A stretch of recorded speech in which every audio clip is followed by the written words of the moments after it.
بسم اللہ الرحمن الرحیم۔ اگر آپ لوگ چینل پر نئے ہیں تو پلیز چینل کو سبسکرائب کر لیں۔ ایک عبرت انگیز واقعہ۔ 70 کی دہائی تھی، کوئی آج کل والا پاکستان تو تھا نہیں۔ اس نے کراچی میں موجود امریکی لائبریری میں قدم رکھا اور پڑھنا شروع کر دیا۔ وہ پیاسا تھا اور علم پیتا چلا گیا۔ کچھ ہی سالوں میں انجینئرنگ میں ٹاپ کیا اور امریکہ چلا آیا۔ کام کام اور بس کام۔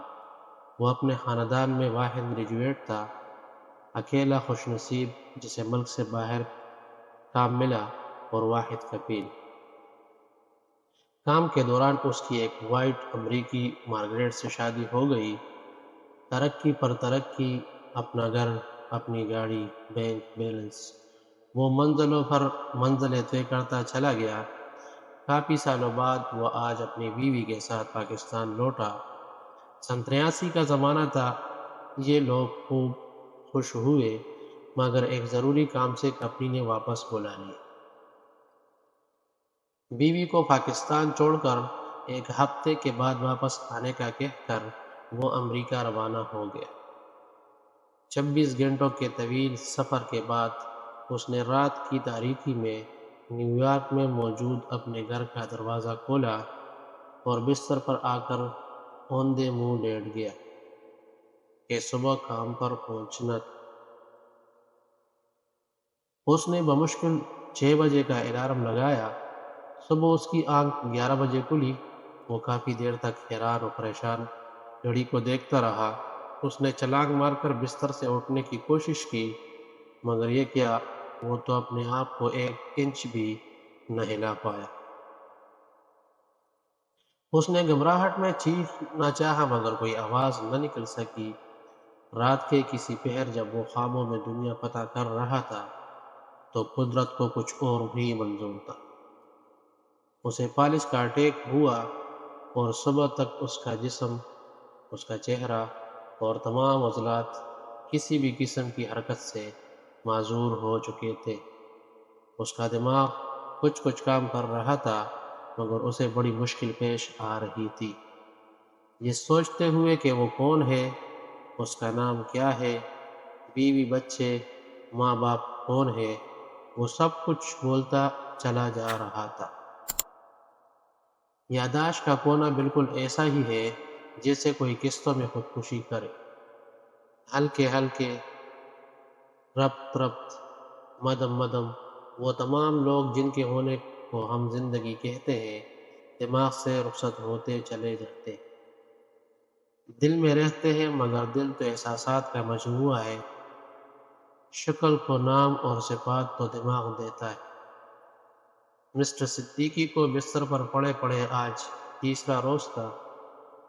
موبائل فون تو اس دور میں ہوتے نہیں تھے، اور اگر ہوتے بھی تو وہ کون سے اس قابل تھے تو وہ ہاتھ ہلا سکتے۔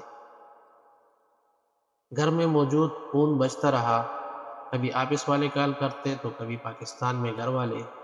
اتنی بے بسی تو شاید مردوں کو بھی نہ ہوئی ہوگی کہ انہیں کم از کم اس بات کا تو سکون ہوتا ہوگا کہ وہ مر چکے ہیں۔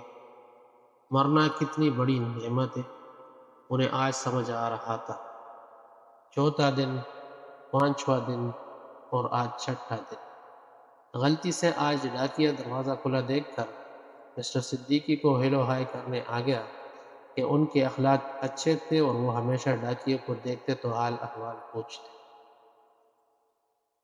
ڈاکیے نے کھلی آنکھوں مگر ساکت جسم کو دیکھا تو 911 پر ایمرجنسی کال کر دی۔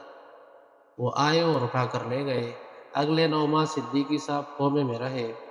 وہاں سے ہوش آیا تو کنٹکی کے ایک بائی پاس ریہیبلیٹیشن سینٹر میں منتقل کر دیا گیا۔ یہاں ایسے لوگوں کو رکھا جاتا تھا جن کا واحد علاج خود موت ہوتی تھی۔ دن، ہفتے، مہینے اور سال گزرتے چلے گئے۔ بیوی نے سمجھا کہ کسی اور کے ساتھ گھر بسا لیا اور اسے بھول گئے۔ اس نے بھی کہیں اور شادی کر لی۔ بہن، بھائیوں اور رشتہ داروں نے سمجھا کہ پیسے کی ہوس نے تمام رشتے ناطے توڑنے پر مجبور کر دیا۔ باپ نے سمجھا کہ بیٹا امریکی زندگی میں مصروف ہو گیا اور گھر والوں کی خیریت لینے کا وقت نہیں ہے۔ وہ ناراض ہو گیا اور اسی ناراضگی میں کچھ سالوں بعد باپ کا انتقال ہو گیا۔ ماں پھر ماں ہوتی ہے، وہ آخری وقت تک انتظار کرتی رہی کہ ایک دن اس کا بیٹا ضرور واپس آئے گا۔ اس نے مرتے وقت بھی وصیت کر دی کہ جب بیٹا آئے تو اس کی قبر پر ضرور لے آئے۔ آج اس واقعے کو 33 سال اور 4 ماہ ہونے کو آئے ہیں۔ مسٹر صدیقی کو آج بھی بولنے کی طاقت نہیں رکھتے، مگر تھوڑا بہت کا پی سکتے ہیں۔ پچھلے چند ماہ سے اس سینٹر میں ایک پاکستانی آتا ہے، اس کا نام شاہد ہے۔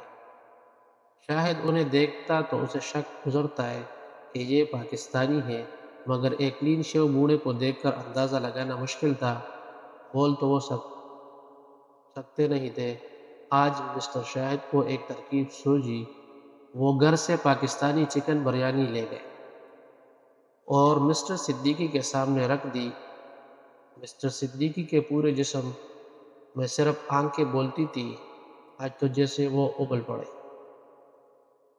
نرس چمچ سے بریانی آہستہ آہستہ منہ میں ڈالتی جاتی، مگر اتنے آنسو اس میں مل جاتے کہ اندازہ کرنا مشکل ہو جاتا کہ چمچ میں چاول کی مقدار زیادہ ہے یا آنسوؤں کی۔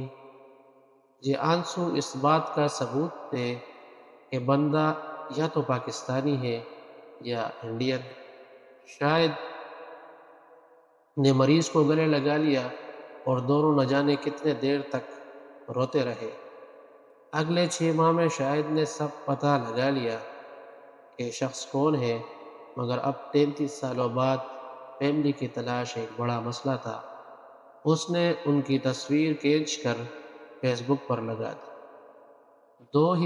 2 ہی ہفتوں میں ان کا مسٹر صدیقی کی گزشتہ بیوی اور بہن سے رابطہ ہو گیا۔ اس ہفتے مسٹر صدیقی اپنی بہن سے امریکہ کے ایک اسپتال میں ملے۔ نہ کچھ بول سکے اور نہ ہاتھ ہلا سکے۔ ہاں، مگر آنسو تو کم وقت ہے، فالج میں بھی نکل آتے ہیں۔ آج رات شاہد سوچ رہا تھا کہ آدمی غرور و تکبر کس بات کا کرے۔ چلتے ہوئے نظام میں سے قدرت نے ایک آدمی کو بنا موت کے 33 سال کے لیے نکال کر باہر رکھ دیا۔ وہ جو سمجھتا تھا کہ اگر وہ کام نہ کرے تو کہے گا کہاں سے، اسے بھی بٹھا کر بلکہ لٹا کر 33 سال کھلاتے رہے۔ صرف بندہ اپنے آپ کو دیکھ لے، ان تمام بیماریوں کا اندازہ کر لے جو اپنے جسم میں ساتھ لے کر چلتا ہے، اور ان میں سے کوئی نکل پڑی تو وہ کہیں کا نہیں رہے گا، تو غرور و تکبر آنسو بن کر بہہ جاتے ہیں۔ والسلام۔ اگر آپ لوگ چینل پر نئے ہیں تو پلیز چینل کو سبسکرائب کر لیں اور بیل کی آئیکن کو دبا لیں تاکہ آپ لوگوں کو اس طرح کے واقعہ کی ویڈیو ملتی رہے۔ والسلام۔